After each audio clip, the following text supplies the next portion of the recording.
முளைக்கட்டின கேழ்வரகுல அரைச்ச மாவுங்க. கடையில் தான் வாங்கிக்கிட்டது. ஏற்கனவே அது வீடியோவில் உங்களுக்கு காட்டியிருக்கிறேன். அந்த மாவில் தான் இப்போ கூழ் காய்ச்சுறேன். இது எப்படின்னா, நம்ம பச்சரிசி குருணை அல்லது புழுங்கலரிசி குருணையை வேக வச்சுட்டு அப்புறம் மாவை அந்த எவ்வளோ தேவையோ அதை கலக்கி ஊற்றிக்கலாங்க. இதுக்கெல்லாம் ஒரு அளவுன்னு கிடையாது. நம்ம எப்படி வேணாலும் காய்ச்சிக்கலாம்.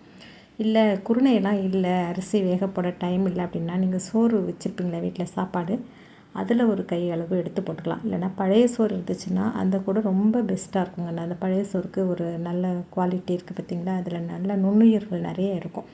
அந்த தண்ணியும் அந்த சோறையுமே சேர்த்து அதுலேயே இந்த மாவை கலந்து விட்டு அப்படியே கரைச்சி விட்டு வச்சிடலாம். எப்பயுமே கரைச்சி விட்டு கிளறது ரொம்ப ஈஸிங்க.